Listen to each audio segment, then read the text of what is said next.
there is an Olympic gold medal bobsled team sitting out there somewhere in the United States that doesn't even know that the sport of bobsled or skeleton is an opportunity for them. And so, that's what happened to me. I was a decathlete, went to the University of Akron in Ohio, and a decent D1 athlete, but never going to make an Olympic team or national team in track and field.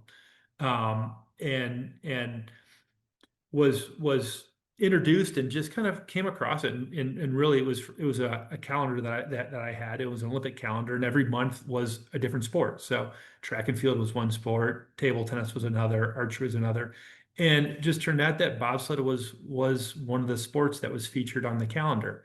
And I thought, that's kind of interesting. I wonder how one becomes a bobsledder. And so I kind of assumed that people just grow up being a bobsledder. So I called up Yeah. the national governing body and just a cold call and said, how do you become a bobsledder?